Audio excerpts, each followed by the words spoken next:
Stephen Corena right here with the great Ariel Helwani. Man, we're here, Paul versus Silva. I remember a month or so ago, you kind of came out against, kind of said some words against Jake Paul. You know, he had a take on Costa versus Rockhold. Thank you. And it was, I mean, I think you were right. It was a bad take. It was a great fight. You know, he kind of came out talking bad about it. Did you feel that that was maybe jeopardizing this opportunity at any point? No, I don't think one had much to do with the other, and if it did, then so be it. You know, what could I do? I was just, well, to be honest, he wrote to me first, so I was just responding and perhaps defending, you know, my MMA guy, Luke, and I thought it was an incredible fight, and see, we're all good. It was no problem. I was laughing at people saying that, oh, I was replaced by Chael. No, I was during my show. I couldn't go. It was in the middle of the week. So we're all good. No problems. And I didn't worry about that. If you're going to worry about those things, then I don't think you could be doing this job, you know. You'd hope that there's mutual respect. And obviously I'm working for Showtime here, so it's all good. Man, the fight it's kind of incredible that we're here, you know, a YouTuber fighting possibly the greatest of all time. What's your reaction from the MMA community about this fight? The MMA community seems to be really into it. You could see there's a ton of MMA media here, and I think they're covering this more than the boxing media. Obviously, Anderson is a legend. Obviously, he's someone that we think very highly of and have a kinship towards. So this feels like more than a boxing, like it feels more like an MMA event, right? It's a weird thing. So I like it. I like the fact that they show respect to Anderson still after all these years. I like the fact that you know, Uriah's getting respect. Uriah Hall, Chris Avila's on the card. I mean, there's very much an MMA thread throughout this card, and it's nice to see all the MMA media covering it. Yeah, no, it's definitely great, man. Do you think if Jake Paul were to win this fight, do you think kind of the clear front runner for the next guy is Nate Diaz, being that he's, you know, out of the UFC and a free agent now? I feel like that's the fight to make.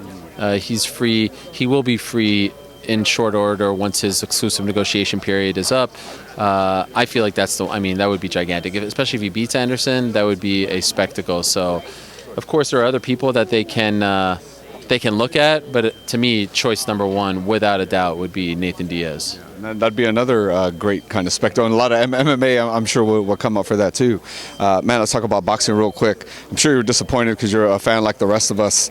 Spence Crawford didn't get made. I don't know. What are your thoughts on that whole situation? It was very disappointing, especially the reports were all that it was like a done deal, right? It was on the verge of being done. It was, you know, fait accompli, as they say. So that was very disappointing. And then no Fury Usyk, and then no Fury Joshua, and we get two fights that we didn't. Tank Ryan. Yeah, and now we're hearing the same thing about Tank Ryan. It's like, oh, there's a framework in place. And I was like, yeah, you know, wake me up when we're at a press conference, right? Let me know when that's a done deal. So yeah, disappointing. I think boxing had a great year. It doesn't make me feel any different about it. I always sort of felt like Crawford Spence wasn't going to happen. It felt too good to be true, just because they're so, you know, they're so great, and it feels like those fights happen too late, and it doesn't feel like it's too late yet. Still holding out hope that we'll see that, and I would love to see Fury Usyk as well. And by the way, shout out to the women. The women are putting together the fights, right? We got Taylor Serrano, we got Marshall and Shields, and we got Baumgartner and Michaela Mayer, Katie Taylor fighting this weekend. I'm a big fan of hers. Not in a mega fight, but hopefully we get to see Taylor Serrano too. So it's been a great year. It's a bummer. Those two fights not getting done around the same time is a bummer, but it's still been a great year. Right. Man, I just want to talk to UFC real quick. Islam beat Charles. It was a good fight. He finished them kind of. I think that's how people thought the fight would finish if Islam were to win.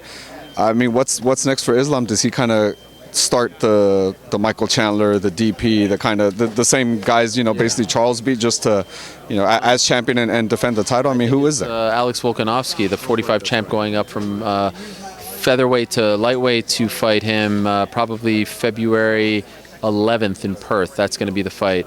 I mean, they essentially made it in the cage. So now it's going to be a spectacle. Alex is so good. I'm so impressed by him, and Islam looked incredible in that fight. So that's the one that I would do.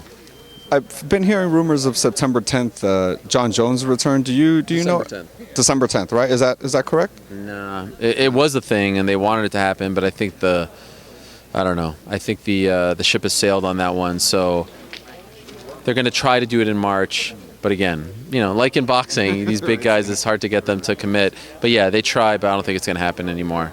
Would it be Stipe, you think? Is that kind of what they're both waiting for? Or? Initially, they wanted Francis, and then Francis wasn't available, so they went to Stipe. But I think now that there's no Stipe, they're going to go back to Francis and try to make it happen in March if he re-signs with the UFC. And just lastly, you brought up Francis. What's going on with Francis? I know he is recovering from the knee issue, and I believe I was watching your show and you were saying I think his UFC contract terminates at the end of the calendar year. Yeah, at the end of the calendar year, his contract is up, so we'll see what happens. I think it's like mid-December, so I think he's going to resign. I feel like he is. There haven't been any serious talks, but I think they'll make it happen. And honestly, if you look what's out there, like where else is he going to go, right? He wanted the Fury fight, but it doesn't seem like Fury's going to make it happen. So I think he'll resign.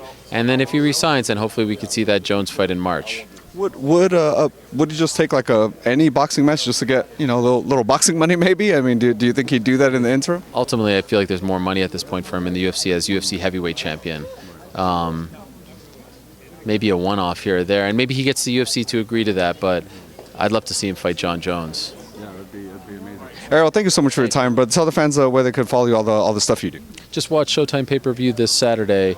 It's going to be great. 9 p.m. Eastern. I'll be on the call, and I can't wait. There it is. Appreciate you so much, sir. Appreciate it. Thank you.